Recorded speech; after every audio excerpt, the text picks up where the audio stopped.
Video பார்க்குற எல்லாருக்கும் வணக்கம் நண்பா. இது உங்கள் ரெஸ்லிங் கிங் தமிழ். நான் உங்கள் ரகுமான். ரெஸ்ல்மேனியாவில் நிறைய விஷயங்கள் நடந்தது. குறிப்பாக பார்த்தீங்கன்னா இன்றைக்கி ஷோ ஆரம்பித்த உடனே வேர்ல்டு ஹெவி சாம்பியன்ஷிப்புக்காக ட்ரூ மாக்கின்டருக்கும் செத் ரோலன்ஸுக்கும் நடந்திருக்கும்.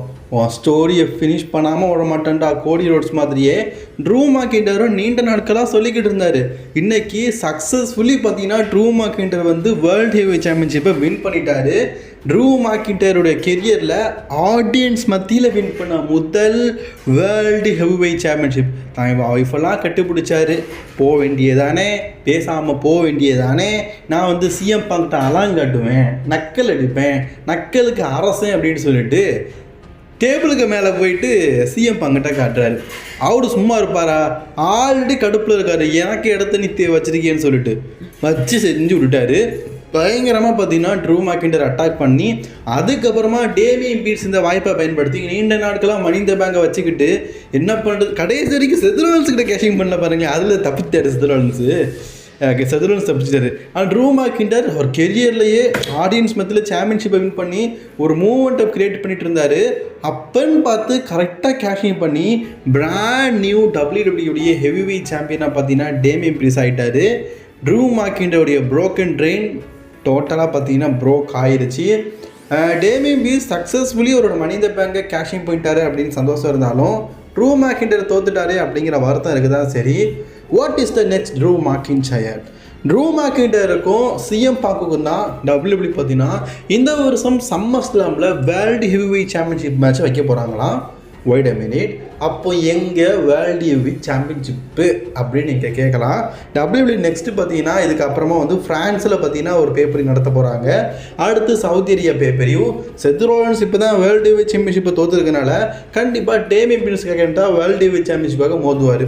அப்போது நம்ம ட்ரூ மாக்கின்டர் எப்போ வருவாருன்னு கேட்டிங்கன்னா கரெக்டாக ஜூலை மந்த் வருவார். ஏன்னா ஜூலை மந்த்துக்கு அடுத்ததாக பார்த்தீங்கன்னா WWE வந்து என்ன நடத்த போகிறாங்கன்னு கேட்டிங்கன்னா யூகேயில் பார்த்தீங்கன்னா ஒரு பேப்பரி நடத்துகிறாங்க. கரெக்டாக ஜூலை மந்த்தாக நடத்துகிறாங்க. ஸோ அதில் தான் பார்த்தீங்கன்னா ட்ரூ மாக்கின்டர் வந்து மீண்டும் வந்து ஒரு சாம்பியன்ஷிப்பை வின் பண்ண போகிறாராம். ஏன்னா யூகே ட்ரூ மாக்கின்டருடைய ஹோம் கண்ட்ரியில் அகெயின் WWE ஒரு பேப்பரி நடத்துகிறாங்க. அதில் வந்து ட்ரூ மாக்கின்டருக்கான ஒரு வாய்ப்பு கொடுக்கலாம். அதில் வெற்றி பெற்று சம்மர் ஸ்லாமில் சிஎம் பாங்க் கூட ஒரு மேட்ச் விளாடலாம். சிஎம் பாங்கோட இன்ஜுரியும் பார்த்தீங்கன்னா மணி இந்த பேங்கோட கிளியர் ஆகுது அப்படின்னு சொல்லியிருக்கிறாங்க. அதனால் சிஎம் பாங்கும் பார்த்தீங்கன்னா அதுக்கப்புறமா மீண்டும் ரெஸ்லிங் பண்ண வந்துடுவாராம். அதனால் சிஎம் பாங்குக்கும் ட்ரூ மாக்கின்டருக்கும் சம்மர் ஸ்லாமில் ஒரு மேட்ச் நடக்கும்னு ஒரு நியூஸ் பார்த்தீங்கன்னா வந்திருக்குது. ஸோ அது வரைக்கும் ட்ரூ மாக்கின்டர் வருவாரா மாட்டாரா அப்படிங்கிறத பற்றி தெரியல. பட் ஆனால் செத் ரோலன்ஸ் ஸ்டில் பார்த்தீங்கன்னா ரெஸ்லிங் பண்ணுவார் அப்படின்ற அப்டேட் கிடச்சிருக்குது. செத் ரோலன்ஸ் நெக்ஸ்ட் நடக்கிற ராக்கும் வருவார். டேமியன் பீட்ஸை பார்த்து ஏதாவது கேட்க கூட செய்யலாம். ட்ரூ மாக்கின்டர் தான் என்ன ஆவாருன்னு தெரில. நாளைக்கு நடக்கிற ராக்கு வருவாரா இல்லையா அப்படிங்கிறத வெயிட் பண்ணி பார்க்கலாம். அடுத்த செய்தி என்ன அப்படின்னு கேட்டிங்கன்னா இன்றைக்கி நடந்த ரெஸ்ல்மேனியாவில் பிராண்ட் நியூ உமன்ஸ் சாம்பியனாக 5 டைம் நம்ம பெய்லி வந்து வின் பண்ணியிருக்கிறாங்க. Role model former longest reigning SmackDown women's champion. மீண்டும் பார்த்தீங்கன்னா அவங்க கீழே ஒரு சாம்பியன்ஷிப் கிடச்சிருக்குது. இதை இன்னும் எத்தனை நாட்கள் வைத்திருக்க கொள்ள போகிறாங்க அப்படின்னு தெரில. பட் ஆனால் ஆசம் மூமெண்ட்டோட இன்றைக்கி ஒரு பெய்லி பார்த்தீங்கன்னா ஒரு சாம்பியன்ஷிப்பை வெற்றி பெற்றிருக்கிறாங்க. நீண்ட நாளுக்கு அப்புறமா ஒரு ஃபேஸ்ட் அண்ட் கேரக்டரில் வெற்றி பெற்றிருக்காங்க. அவங்களுக்கு இதுக்கப்புறமா புதிய ஆப்பரன்ஸ்லாம் கிடைப்பாங்கன்னு சொல்லி நம்ம கண்டிப்பாக எதிர்பார்க்கலாம். சரி, பெய்லியை தவிர்த்து இன்றைக்கி ஒரு ஆசம் மேட்ச் அப்படின்னு கேட்டிங்கன்னா லோகன் பால் வர்சஸ் கெவின் ஓவன்ஸ்க்கு மேட்ச் உண்மையிலே நல்லா இருந்தது. இதில் ராண்டி ஆர்டனுடைய பர்ஃபார்மன்ஸு வேறு லெவலு. செம்ம மேட்சுங்க, உண்மையிலேயே செம்ம மேட்ச் வேறு லெவலில் இருந்தது. லோகன் பால் தான் இந்த மேட்ச்சில் ஃபைனலி பார்த்தீங்கன்னா வின் பண்ணியிருந்தார். அது ஓகே தான். பட் ஆனால் மேட்ச் குவாலிட்டி பேஸ் படி ரொம்ப நல்லா கொண்டு போயிருந்தது தான் ரெஸ்ல்மேனியா டே 1 காட்டிலும் டே 2 நல்லா இருக்க காரணம் அந்த குவாலிட்டினஸ் உண்மையிலேயே நல்லா இருந்தது. ஒவ்வொரு மேட்சையும் பார்த்து செதுக்குனாங்கன்னே சொல்லலாம். அந்த வகையில் உண்மையிலேயே பார்த்தீங்கன்னா நல்லா இருந்தது. சரி, அதுக்கப்புறமா பார்த்தீங்கன்னா நம்ம மெயின் ஈவெண்ட்டில் WWE வந்து ஒரு விஷயத்தை பண்ணியிருப்பாங்க. அதாவது ராக்கு வந்திருப்பார். வரும்போது அவருக்குன்னு சொல்லிட்டு 2 ட்ரீம் மேட்சஸை பார்த்தீங்கன்னா காட்டுற மாதிரி பண்ணியிருப்பாங்க. ஒன்று ஜான் சீனா. இதுக்கு முன்னாடி ஜான் சீனாவும் ராக்கும் பல முறை நேருக்கு நின்றுருக்கிறாங்க, கை கொடுத்துருக்குறாங்க, பல விஷயங்கள் பண்ணியிருக்கிறாங்க. பட் ஆனால் இன்றைக்கி நின்ற விஷயம் பார்த்தீங்கன்னா கொஞ்சம் டோட்டலி டிஃப்ரெண்ட்டாக இருந்தது. ராக்கு நின்ற உடனே ஜான் சீனாவும் ராக்கும் இப்போ மாற்றி சண்டை போட போகிறாங்கன்னு நினச்சேன்.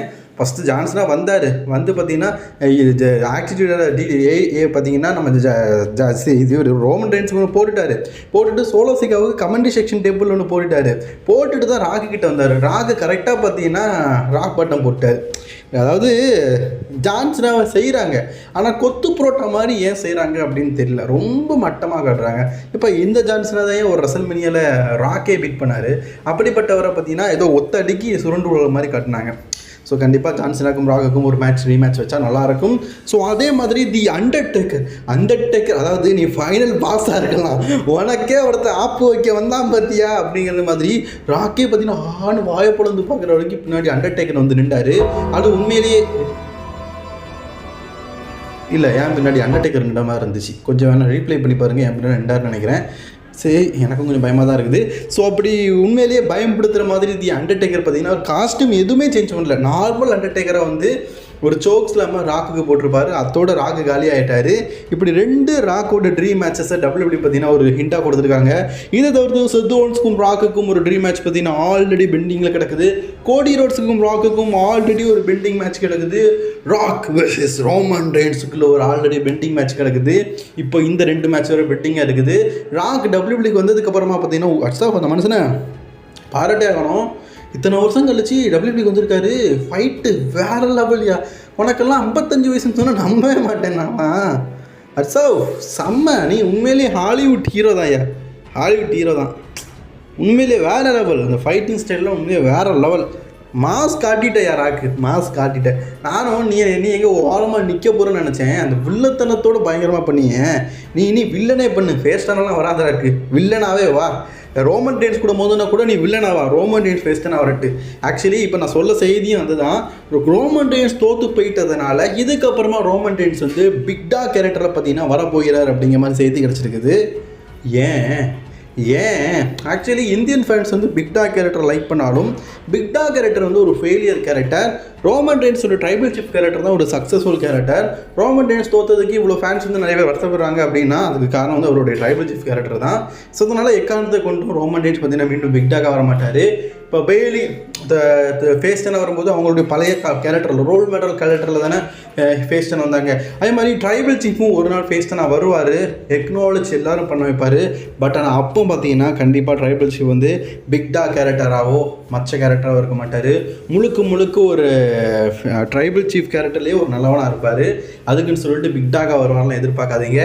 அது மட்டும் இல்லாமல் இன்றைக்கி ஷீல்டு தீம் மியூசிக் கேட்கும்போது நிறைய பேர் நினச்சது என்ன தெரியுமா, செத் ரோலன்ஸ் நினைக்கல, டீன் ஆம்ப்ரோஸ் தான் வராரு நினச்சிட்டு இருந்தாங்க. ஆக்சுவலி டீன் ஆம்ப்ரோஸ் AEWல இருக்கிறாரு, WWE வர மாட்டார். எனக்கு தெரியும் செத் ரோலன்ஸ் தான் வராரு.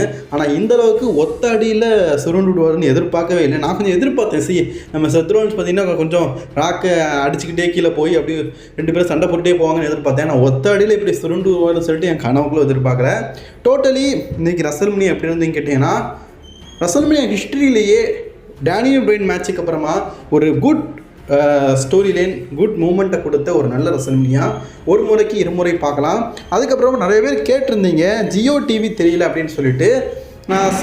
அதுக்கான காரணம் ஜியோ டிவியோடைய அந்த ப்ரீமியரி நெட்வொர்க் இது பார்த்திங்கன்னா சோனி லீவ் கூட போட்டிருந்தாங்களா, அது முடிவுக்கு வந்துடுச்சு. ஸோ அதனால் இதுக்கப்புறம் டெலிகாஸ்ட் ஆகாது. ஸோ அதை மீண்டும் ரீக்ரியேட் பண்ணால் தான் பார்க்க முடியும். அதை தவிர்த்து இதில் பார்க்கலாம் கேட்டிங்கன்னா சோனி லீவ் நீங்கள் ஆப்லேயே பார்க்கலாம். அதுக்கு வருஷத்துக்கு 599 ரூபா நீங்கள் பே பண்ணணும். பே பண்ணிங்கன்னா நியூ மூவிஸ் இருக்குது பார்த்தீங்களா, அதையும் பார்த்துக்கலாம். அதே மாதிரி இதையும் பார்த்துக்கலாம். ஹெச்டியில் பார்க்கலாம். சவுண்டு குவாலிட்டி ரொம்ப நல்லாயிருக்கும். உங்கள்கிட்ட காசு இருந்ததுன்னா சப்ஸ்கிரிப்ஷன் பண்ணிக்கோங்க.